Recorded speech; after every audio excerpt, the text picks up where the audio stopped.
Bonjour à tous, on se retrouve pour une nouvelle position. Cette fois on est dans une étude, donc ici il faut gagner avec les blancs qui ont évidemment du matériel de retard dans cette position avec un fou et un cavalier contre une dame, mais des possibilités de faire des coups forcés bien évidemment, ce qui va leur permettre de gagner la dame et donc de concrétiser en finale. Coup forcé dans cette position, on bouge le roi, on fait échec.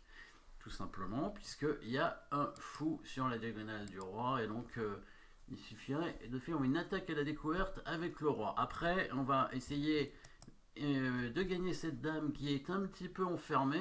Déjà, on s'aperçoit qu'elle n'a plus beaucoup de cases. Si jamais, par exemple, le fou venait en F6, mais bon, il y en a quand même quelques-unes, puisque déjà le cavalier n'est pas protégé, et en plus, il y a la case en F4. Après, le cavalier, on peut le protéger en bougeant le roi, en D3 par exemple, mais il restera de toute façon la case en F4 et après la dame va pouvoir s'enfuir très certainement. Donc on va plutôt chercher à bloquer un peu le roi noir pour faire des échecs et pourquoi pas des menaces de mat ensuite. On peut imaginer une menace de mat avec roi B3 échec, le roi vient en B1 obligatoirement, et fou B2, mais le cavalier est en prise. Fou B2 qui menaçait cavalier C3 mat évidemment, mais cavalier est en prise, donc ça va pas aller. Donc sur roi B1, on va faire plutôt un échec, cavalier C3 échec, il va être obligé d'aller en C1, parce que s'il vient en A1, alors s'il vient en A1, effectivement il peut aller en A1 quand même, il peut aller en A1, mais ça va permettre d'autres échecs à la découverte, et là cette fois par exemple le cavalier peut bouger sans être en prise. Donc si on imagine ici roi B3, cavalier C3, s'il vient en A1, on pourrait faire un échec par exemple en B5 avec le cavalier, le roi revient en B1 et après on fait fou B2, et là je vois pas comment il part le mat.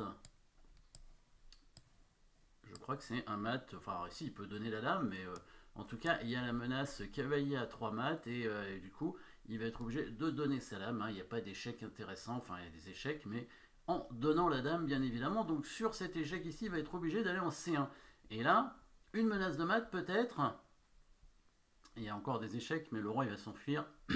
Par contre il y a une menace de mat pardon, avec le fou qui peut arriver en D4 pour menacer mat en E3. Et pourquoi en D4? Parce que s'il est pris par la dame, il y a évidemment la fourchette, l'attaque double ici avec le cavalier. Il va y avoir des attaques doubles bien évidemment dans cette position.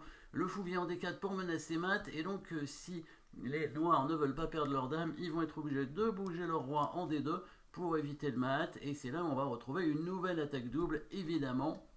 Fou D4, menace mat en D3, en E3, s'il prend le fou évidemment on fait échec et on prend sa dame et on devrait facilement gagner. Donc il va être obligé d'amener son roi en D2. Là le roi ne peut plus être maté, mais par contre c'est la dame qui va se faire prendre, parce que regardez, il n'y a plus beaucoup de cases. Alors il y en a quelques-unes, mais on va réussir à les bloquer grâce au prochain coup forcé, qui va attaquer la dame en jouant sur l'attaque double. Coup non pas on ne revient pas à la position de départ évidemment, donc on recommence. Échec roi, alors c'était pas roi 1, donc du coup roi C1, fou D4, voilà, roi D2, et fou F6 attaque la dame, parce que évidemment s'il prend F6, fourchette avec le cavalier en E4. On remarquera que s'il prend F2, il y a une autre fourchette ici aussi, avec le cavalier en D4. Qu'est-ce qui reste comme coup? Il n'en reste qu'un, c'est dame en F4, c'est la seule case disponible, et là finalement on va faire l'attaque double finale avec l'enfilade et ensuite la fourchette, le coup de fou en G5, voilà, enfilade, dame roi, il prend le fou, et finalement une fourchette. On continue quand même pour voir la concrétisation, avec le roi qui attaque quand même le pion ici, et là le meilleur coup, peut-être le seul d'ailleurs pour gagner, c'est bien le pion qui avance en G4 à toute vitesse, pour tout de suite créer le pion passé. Et là attention, on avance le pion parce que sinon on va être bloqué avec le cavalier, si on avait pris, voilà, on avance le pion et du coup on va à la dame. Si ce pion avance, le cavalier va tout de suite le prendre, et ensuite ce pion est inarrêtable, l'autre pion noir est pas assez avancé. De toute façon il y a le roi blanc qui est là pour l'arrêter. Voilà, très important la suite ici.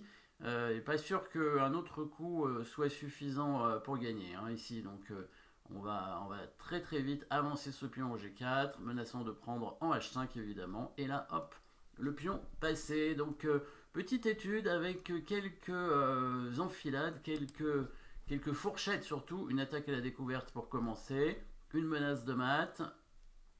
Et ensuite, attaque double, attraction pour faire une attaque double. Et attraction avec l'attaque double ici. Voilà, et puis à la fin, on gagne grâce au pion passé. Merci d'avoir suivi cette position et à très bientôt.